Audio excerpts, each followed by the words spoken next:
Carlos, ¿cómo estás? Muy buenas tardes. Gracias por estar nuevamente en Fuerte y Claro. Estimada Manuela, buenas tardes. Un gusto de volver a conversar contigo. Carlos, bueno, hablemos tengo que abordar dos temas puntuales contigo. El primero es que los relatores especiales de la ONU han enviado una comunicación directa al gobierno de Keiko Fujimori en la que han expresado preocupación precisamente por el proyecto que incorpora el delito de lesa humanidad.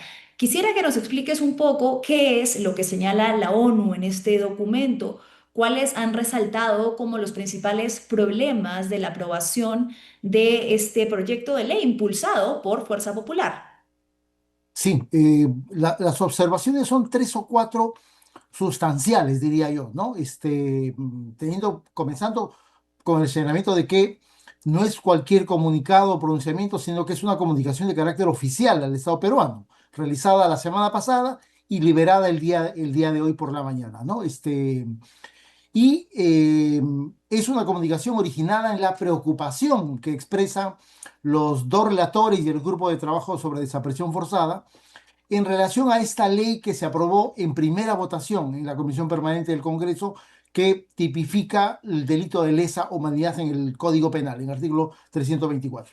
Las observaciones que ellos hacen son las siguientes. Una primera, me parece que es la más sustantiva, que es que no es cierto lo que dice el proyecto aprobado por el Congreso de la República, en el sentido de que ellos decían que estaban aprobando un artículo que era una suerte de realizado o elaborado a imagen y semejanza del artículo 7 del Estatuto de Roma, ¿no? Ujú. El Congreso dijo que estaba legislando porque había un mandato de una sentencia del Tribunal Constitucional del año pasado.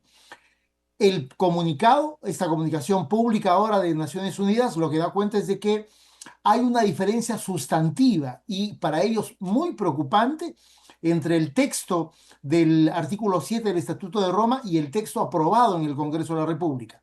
Pero además Ujú. no solamente se trata de una cuestión, digamos, lingüística, sino que precisan por lo menos dos ejemplos de cómo hay una suerte de deformación del tipo penal del Estatuto de Roma en cuanto a lo que se ha aprobado en la ley nacional hace unas 2 o 3 semanas atrás, ¿no? Dice el comunicado que esa deformación del estatuto del artículo que se está aprobando estaría encaminada a establecer mecanismos de impunidad. ¿Por qué? Mm. Porque lo que han identificado es de que los requisitos y las exigencias para poder calificar un evento delictivo como un crimen de lesa humanidad son absolutamente elevadas y distorsionadas y por lo tanto ahí está el sentido de la preocupación de los relatores y del grupo de trabajo de Naciones Unidas porque dice eso va a convertir altamente improbable que algún hecho sea calificado como un crimen de lesa humanidad en la legislación penal peruana o en el quehacer más jurisprudencial en ese sentido. Esa es la primera gran preocupación. La segunda Ujú. es que justamente están haciendo referencia al artículo segundo de la ley, ese que señala que si esas elevadas y muy exigentes condiciones o requisitos para calificar un hecho como un crimen de lesa humanidad no se materializan o no son encontradas en un proceso judicial, la ley establece que, por lo tanto, el delito no va a ser calificado como tal y inmediatamente va a pasar a ser denominado como un delito común. También en este caso, el documento de Naciones Unidas establece y dice, oye, esto es obviamente un mecanismo de impunidad encubierto, ¿no? Y la tercera preocupación es aquella que justamente establece, si no me equivoco, el artículo tercero de la norma aprobada por el Congreso de la República, que apunta a señalar de que esta norma se va a aplicar a todos los procesos judiciales, inclusive a aquellos que ya están con sentencias firmes, con sentencias de primera instancia o de segunda instancia, lo cual resultaría, lo dice el comunicado, una disposición por lo menos violatoria de un principio de legalidad, ¿no? Por el hecho de que se está aplicando, en este caso sí, un tipo penal recientemente aprobado a hechos ocurridos en el pasado. El llamado que hacen los relatores de Naciones Unidas y los miembros del grupo de trabajo contra la desaparición forzada es a que esa norma no se apruebe. Hasta donde recuerdo, la norma fue aprobada en primera votación en el Pleno del Congreso, y por lo tanto faltaría una segunda votación para que sea promulgada por el Congreso de la República, ¿no? Pero en realidad, supongo que debemos entender que esta es la primera comunicación que la nueva presidenta de la República ha recibido de parte de organismos de derechos humanos de Naciones Unidas y vamos a ver cuál es la atención que le dan a un documento de tanta relevancia como el que estamos comentando, Manuel. Claro, sabemos de antemano cuál es la postura que tiene la señora Fujimori con respecto a los organismos internacionales. Siempre los ha visto como obstruccionistas o ha señalado que generan injerencia, ¿no? Entonces, Sí, eso podría decir un poco de la manera en la que quizás reciba esto. Lo que yo te quería preguntar es una exhortación, digamos, no tiene ningún carácter más allá de hacerle una solicitud, evidentemente de un organismo especializado con jurisdicción y con temas previos de derechos humanos que no solamente han enviado este tipo de informes al Perú, sino a muchos de los demás países que conforman esta coalición del derecho internacional. Ahora, sí. ¿qué alternativas tendría Keiko Fujimori? Mira, yo creo que aquí corren dos alternativas. Una primera es de que, aun cuando estas recomendaciones, digamos, no son de un órgano jurisdiccional, ¿no es cierto? Son relatores de Naciones Unidas y es un grupo de trabajo, pero digamos, son relatores y un grupo de trabajo de instancias estrictamente oficiales de Naciones Unidas, de la parte correspondiente a los temas de derechos humanos. Por lo tanto, digamos, no es que lo está haciendo un profesor de una universidad, sino lo está haciendo una instancia de derecho internacional. Y frente a eso, hay dos posibilidades que tiene el Estado peruano. Una primera es en la línea que que acabas de comentar, que simplemente más allá de las declaraciones políticas que se hagan, simplemente se decida no hacer ningún caso a la recomendación y continuar con el procedimiento legal, es decir, esperando la segunda votación del Congreso para que el Congreso la promulgue y estoy absolutamente seguro que Keiko Fujimori como presidente de la República va a promulgar la ley. Esa es la primera Promulgarla. posibilidad. La segunda posibilidad es de que el Estado peruano, ¿no es cierto?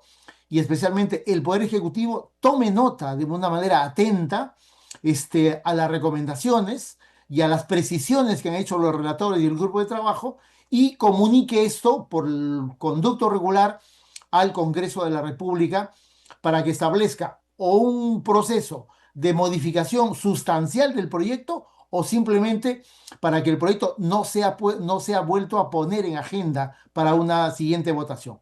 Esas son las únicas alternativas que podría manejar el Estado peruano. Ojalá que ocurriera la segunda, ¿no es cierto? Claro. Pero en realidad los antecedentes no solamente en este caso de la presidenta, sino del Fujimorismo como corporación política, a mí me hacen pensar que lo que va a ocurrir, lo primero, que simplemente no va a haber una respuesta efectiva, concreta a la comunicación y el proyecto o la ley aprobada en primera votación va a continuar su trámite. Claro, podría ser un gesto simbólico de Keiko Fujimori que ha hablado de reconciliación, de escuchar a personas que no conforman su estricta base cercana, pero en ningún momento ha hablado de derechos humanos. Ella ha sido No, tajante en esquivar el tema, entonces sí, no parece que haya un interés en entablar puentes por ese lado.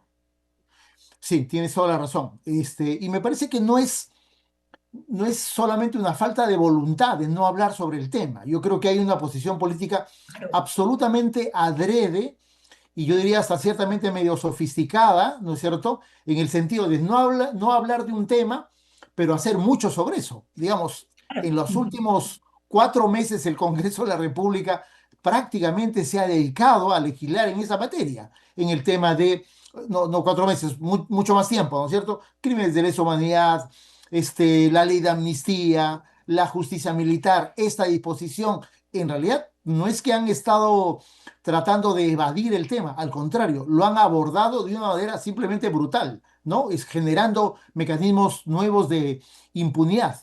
Y frente a eso, claro, tenemos un no discurso, ¿no es cierto?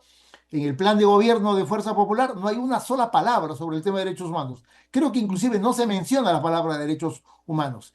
Y luego en el discurso de 28 de julio, en realidad, de igual manera, ¿no es cierto? Es un problema Ah, aparentemente inexistente, pero a contracorriente tenemos una operación política muy intensa para no solamente hacerse de un marco legal contrario a la actualmente vigente en materia de derechos humanos, sino que además operar políticamente contra aquellos jueces que han ido inaplicando esas leyes. Por lo tanto, digamos, no es que no tengan agenda, sí, tienen una claro. agenda, pero contraria a lo que dice el derecho internacional, ¿no? Claro, creo que lo que mencionas, Carlos, es muy importante porque no es omisión, es por el contrario una decisión de esquivar el tema, pero de sí tener acciones legislativas puntuales que garanticen más bien lo contrario, impunidad para las fuerzas militares. Y francamente, no creo que esta exhortación de las Naciones Unidas pueda generar algún efecto contra la ley que su propia bancada ha impulsado, ¿no? Es correcto. Sería muy sorprendente. Ahora, has mencionado algo importante, Carlos, antes de cerrar, no quiero dejar de mencionarlo. Quería que viéramos un pedacito del discurso que ha dado Janet Tello del Poder Ok, Judicial, en el que precisamente se ha referido, ¿no?, a la persecución contra los jueces que aplican el control difuso para no garantizar impunidad o para no ir en contra de la Constitución y el derecho internacional en realidad, y que también ha hablado sobre esta falsa narrativa de que el Poder Judicial más bien persigue a los militares. Veamos el fragmento y volvemos. correcto. Un ataque inaceptable proferido contra el Poder Judicial consiste en afirmar que la Judicatura persigue políticamente a las Fuerzas Armadas y Policiales. Nada más falso. Valoramos la inconmensurable tarea del Ejército, de la Marina, de la Fuerza Aérea y de la Policía Nacional a la construcción de la peruanidad y de la paz en nuestro país. ¿Cómo no sentir orgullo por Grau, Bolognesi, Cáceres, Quiñones, Mariano Santos, Alipio Ponce, quienes defendieron con su vida al país, y por tantos otros que con el mismo heroísmo han defendido y defienden en la actualidad la paz y la democracia? Pero cuando en casos específicos suceden situaciones contrarias al derecho, la justicia de nuestro país no puede dejar de actuar. Eso. Bien, este era un fragmento y hay uno más en el que ejerce la defensa, ¿no? De manera valiente, considero yo, ante la coyuntura actual de persecución. ¿Cuál es tu lectura de esto, Carlos? Mira, escucho a Janet Tello y me parece un magnífico discurso. No solamente por lo que significa en términos de ser la palabra de la presidenta de la Corte Suprema y la presidenta del Poder Judicial, sino que se lo está diciendo la presidenta de la República, ¿no es cierto? Y a la líder de Fuerza Popular, el partido que está justamente persiguiendo a los jueces. Es obvio que ella está haciendo una referencia no, digamos, colateral, sino una referencia absolutamente directa a este ánimo de persecución y de difamación que se está haciendo contra los magistrados que sobre todo han aplicado justamente una de las leyes promovidas por el Fujimorismo, que es la ley de prescripción de crímenes de lesa humanidad. A mí me parece que es un gesto, mira, coincido contigo, Manuela, valiente, pero yo diría esencialmente democrático de Janet Tello, que llama a respetar en el fondo de sus palabras el Estado de Derecho, ¿no? Eso que la presidenta dijo en su discurso que iba a respetar, y me parece que el día de hoy también lo ha vuelto a repetir, la independencia de los poderes. Pero digamos, la independencia de los poderes no es un discurso, no es una moneda lanzada al aire, son actos concretos. Y lamentablemente acá una cosa es lo que ahora se está diciendo como discurso político y otra cosa absolutamente diferente es lo que se está haciendo. Digamos, ahí te doy el dato, Manuela.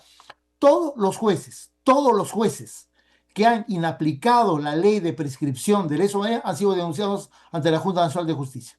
Y casi todos, si no todos, ya tienen una investigación abierta en la Junta por un criterio, digamos, y una opinión estrictamente jurídica. Ya, eso se llama persecución. Por lo tanto, mira, quedo completamente satisfecho con que una autoridad de la talla de la presidenta del Poder Judicial haya hecho ese pronunciamiento público en el Día del Juez, ¿no? Que no es poca cosa en realidad.